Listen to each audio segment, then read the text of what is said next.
เจ้าสบายดีมาพบกับ2นิวสแกนเนอร์ตามเคยเนาะสำหรับคลิปนี้ก็จะมาอัปเดตกันต่อเนาะระหว่างเรื่องของทั้งไทยและเขมรที่ยังคงเป็นประเด็นกันอยู่ในขณะนี้ที่สื่อของทั้งสองฝ่ายแมนเจาะลึกทุกด้านบ่ว่าจะเป็นด้านระยะประจำการและวิเคราะห์อาวุธเด็ดๆของกันและกันพร้อมทั้งอัปเดตสถานการณ์อยู่เป็นประจำส่วนฝั่งไทยล่าสุดระดับนายพลก็ออกมาให้ขวัญกำลังใจแก่ประชาชนเกี่ยวกับความพร้อมซึ่งรายละเอียดจะเป็นแบบใดนั้นพวกเรามารับชมกันต่อในคลิปนี้เนาะล่าสุดนี้ทั้งสองฝ่ายถึงว่าจะมีแผนเจรจากันแต่ว่าทั้งสองฝ่ายแม่นก็กาเกียมอาวุธยุทโธปกรณ์แบบว่าพร้อมสู้รบอยู่ตลอดเวลาการเคลื่อนไหวแบบนี้ถือว่าบ่แม่นเรื่องน้อยๆแล้วเนาะเบิ่งแล้วอาวุธยุทโธปกรณ์ของทางฝั่งไทยถือว่ายิ่งใหญ่และน่าเกรงขามหลายเนาะทั้งจำนวนพลที่หลายและอาวุธยุทโธปกรณ์ต่างก็ทันสมัยบวกกับอันดับโลกเนาะและก็ถือว่าอยู่ในอันดับต้นๆของกลุ่มประเทศอาเซียนเรื่องระบบ Tactical Data Link ตามที่ข้าพเจ้าได้กล่าวตลอดมาแม้นบ่น่าจะมีกองทัพใดในแถบนี้ต้องการจะมีเรื่องด้วยเนาะแต่ถึงอย่างไรก็ตามประเด็นกับเขมรแมนถือว่ามีความแตกต่างเนาะโดยเฉพาะอยู่ในช่วงนี้แมนมีหลายๆประเด็นนับตั้งแต่เดือนกุมภาพันธ์ที่ผ่านมามีรายงานว่าทหารกัมพูชาหรือว่ากัมพูเชียมีพฤติกรรมที่เบิ่งว่าเป็นการยั่วยุเช่นการห้องเพลงศาสตร์ในปราสาทตะเมินทมการตัดลวดน้ำที่เป็นหัวของฝั่งไทยการห้ามทหารไทยเก็บกู้ระเบิดในเขตแดนของฝั่งไทยเองโดยอ้างตามบทบันทึกความเข้าใจหรือว่า MOU ซึ่งสร้างความกังวลให้เจ้าหน้าที่และประชาชนชาวไทยในพื้นที่ต่อมาก็ยังมีเหตุไฟไหม้ศาลาติสุขซึ่งเป็นศาลารวมใจสามชาติลาวไทยเขมรที่ในเบื้องต้นทหารชายแดนไทยรายงานว่าทหารเขมรเป็นคนเผาแต่ทางเขมรก็ได้ออกมายืนยันว่าเป็นเพียงอุบัติเหตุซึ่งมันก็เป็นหลายประเด็นต่อเนื่องกันมาเนาะจึงเฮ็ดให้มีความเกี่ยมพร้อมเกี่ยมพร้อมอาวุธยุทโธปกรณ์กันในปัจจุบันตามที่ท่านผู้ชมเห็นในสื่อต่างๆซึ่งทางผู้ใหญ่ของฝั่งไทยท่านพลโทบุญศิลป์ผาดกลางได้ให้สัมภาษณ์กรณีความตึงเครียดชายแดนไทยกัมพูชาหรือว่าไทยกัมพูเชียเนาะโดยยืนยันว่าสถานการณ์แมนยังคงอยู่ในภาวะปกติถึงแม้นว่าจะมีการรายงานว่าทหารของกัมพูเชียได้เคลื่อนกำลังพลมาประชิดชายแดนไทยเป็นจำนวน2 คันรถ6 ล้อพร้อมทั้งอาวุธครบมือห่างจากปราสาทตะเมือนทมเพียง100 เมตรหลังจากที่มีการตรวจสอบของกองทัพแล้วปรากฏว่าเป็นการเฝ้าระวังแนวชายแดนตามปกติบ่แม่นการเคลื่อนกำลังพลใหม่เข้ามาเพิ่มอาวุธทุกอย่างของฝั่งกัมพูเชียแม้นยังอยู่ในที่ตั้งปกติทานแม่ทัพภาคที่2ยังได้เปิดเผยว่าปัจจุบันนี้ผู้บังคับบัญชาของทั้งสองฝั่งแม้นได้มีการแลกเปลี่ยนและปรึกษาหารือกันอยู่ตลอดต่างฝ่ายต่างเข้าใจเงื่อนไขซึ่งกันและกันว่าแต่ละฝ่ายอยู่ในพื้นที่บอนใดและมีการขอให้รักษาข้อตกลงของทั้งสองฝ่ายบ่ให้มีการบานปลายไปจนมีการสู้รบกันส่วนประเด็นการจัดหาอาวุธใหม่ของฝ่ายกัมพูเชียท่านได้กล่าวว่ามันเป็นเรื่องปกติของแต่ละกองทัพที่ต้องได้พัฒนาอาวุธยุทโธปกรณ์ต้องได้ยกระดับขึ้นมา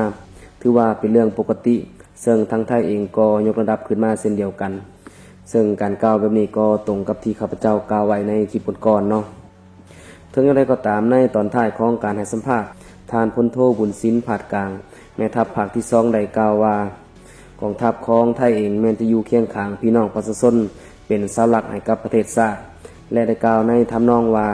ถ้าเกิดการปะทะกันไทยแม้นจะชนะอยู่แล้ว 100% และมีความพร้อมอยู่ตลอดเวลาสามารถลุยได้ทุกทีทุกเวลาส่วนความกังวลของ FC ทางฝั่งไทยเกี่ยวกับระยะยิงของเครื่องยิงลูกจรวดลายน้ำกล่องใหม่ของกัมพูเชียตามการวิเคราะห์ของข้าพเจ้าแมนทั้งไทยมีวิธีแก้ไว้เป็นเทียมห้อยแล้วเนาะเดี๋ยวข้าพเจ้าจะกล่าวเสริมในตอนท้ายคลิปประเด็นเรื่องอาวุธใหม่ของเขมรที่ซื้อไทยเองก็คาดการว่าอาจจะสามารถยิงเทิงกองบินที่1ที่ได้ประจำการ F16 ก็อาจจะเป็นไปได้ต้องขอบอก FC ก่อนเลยว่าถ้ามีการโจมตีฐานบิน F16 ก่อน F16 ถูกทำลายแน่นอนว่าความได้เปรียบของไทยแมนจะลดลงทันทีแต่การที่จะเฮ็ดแบบนั้นได้แมนแทบจะเป็นไปบ่ได้เลยเนาะหนึ่งก็คือทางไทยจะบ่อนุญาตให้เฮ็ดแบบนั้นทางไทยจะบ่อนุญาตให้นำระบบยิงจรวดดังกล่าวมาติดตั้งไว้ประชิดชายแดนเพราะว่าถ้าคนเข้ามาทางไทยก็จะกล่าวเตือนและสามารถทำลายก่อน2ก็คือกฎหมายระหว่างประเทศการซิ่งโจมตีฐานทัพก่อนแบบนั้นจะเป็นการประกาศสงครามเต็มรูปแบบปกติแล้วการปะทะกันจะเริ่มจากขันหน่อยที่1ก่อนเนาะ ก็คือปะทะกันในจุดน้อยๆในชายแดนก่อนระหว่างทหารในแนวหน้าแล้วถ้าว่าความรุนแรงทวีขึ้นจึงมีการโจมตีขนาดใหญ่ขึ้นมาเช่นการโจมตีฐานทัพต่างๆแล้วมันก็จะเป็นการประกาศสงครามเต็มรูปแบบไปแล้วทั้งสองฝ่ายก็จะขนอาวุธที่มีทั้งหมดใส่กันซึ่งคิดว่าทางเขมรแมนบ่ต้องการแบบนั้นแน่นอนฉะนั้นแล้วมันเป็นไปบ่ได้เลยที่เขมรจะสิ้นโจมตีฐานทัพ F16 ของกองบินโคราชก่อนสำหรับทางฝั่งไทยตามการติดตามของข้าพเจ้าในหลายๆปีเนาะถ้าทางไทยลงมือด้านการทหารอันใดหนึ่งแม่นได้แจ้งไปทางสภาความมั่นคงของสหประชาชาติอย่างชัดเจนเนาะบ่ควรผ่านลงมือก่อนแน่นอนสำหรับคำถามที่ว่าอาวุธใหม่ของเขมรจะสามารถล้างตาหรือว่าได้เปรียบไทยบ่เพราะว่าในช่วงปี2554แม่นเสียเปรียบทางไทยเนาะถือว่าในปัจจุบันนี้จะสามารถล้างตาไทยได้บ่ข้าพเจ้าขอตอบเลยว่าบ่เนาะอาจจะมีความเทียบเคียงขึ้นมาเล็กน้อยแต่ทางไทยแมนมีวิธีแก้รับมือไว้เรียบร้อยข้าพเจ้าจะขออธิบายเป็นแปลนเนาะเช่นในเมื่อก่อนเขมรบ่มีเรดาร์ระบุที่ตั้งปืนใหญ่ของศัตรูแต่ว่าเดี๋ยวนี้มีแล้วเมื่อก่อนเขมรบ่มีโดรนสอดแนมแต่เดี๋ยวนี้ก็มีแล้วเช่นเดียวกันแต่ว่าอย่าลืมว่ากลยุทธ์ทางอากาศของไทยแม่นอยู่ในอันดับต้นๆของคงเขตนี้รวมทั้งกลยุทธ์ทางด้านอื่นๆบวกกับระบบ Tactical Data Link เนาะเอาง่ายๆก็คือเขมรมีเรดาร์ใหม่บวกกับมีระบบป้องกันอากาศใหม่ที่มีระยะยิงประมาณ 50-70 กิโลเมตรทางไทยแมนสามารถใช้ระเบิดแบบ KGGB ที่มีความแม่นยำระดับโลกปล่อยจากระยะ105กิโลเมตรสามารถทำลายเรดาร์และระบบเหล่านั้นของเขมรได้ซึ่งมันเป็นประเภทเดียวกับ JDAM ของสหรัฐเขมรมีโดรนสอดแนมใหม่นอกจากระบบแซมที่ไทยมีอยู่แล้วไทยยังมีตัวปราบโดรน Exmartis ที่สามารถกดจับได้แม้กระทั่งโดรนระดับนาโนไปจนถึงเครื่องบินรบลำใหญ่คอยไว้จัดการอีกทั้งระบบอื่นๆแม่นครบเครื่องนอกสำหรับฝั่งไทยดังที่ข้าพเจ้าได้กล่าวตลอดมาว่าระบบของไทยแม่นมีความแม่นนามีกลยุทธ์และมีเครื่องมือที่น่าเชื่อถือได้หลายถือว่าครบเสร็จเนาะไทยแมนผลิตและนำใส่โดรนหลายประเภทมีเรดาร์และมียุทโธปกรณ์อื่นๆจากหลายๆค่ายนำใส่อยู่ฉะนั้นแล้ววิธีนำใส่จุดดีจุดอ่อนของแต่ละค่ายโดยเฉพาะแมนค่ายจีนเนาะที่ทางเขมรนำใส่คิดว่าไทยที่ใส่ทั้งค่ายจีนและค่ายตะวันตกคิดว่าจะหูจุดดีจุดอ่อนและได้เปรียบหลายเนาะอันนี้ก็คือเรื่องเล่าในคลิปนี้เนาะที่ข้าพเจ้านำมาฝากท่านผู้ชมอย่าลืมกดติดตามเพื่อฟังคลิปต่อๆไปขอขอบใจปกติครับไม่มีอะไรปกติเหตุการณ์ปกติเราก็ต้องทำหน่อยให้พี่น้องได้เชื่อมั่นว่า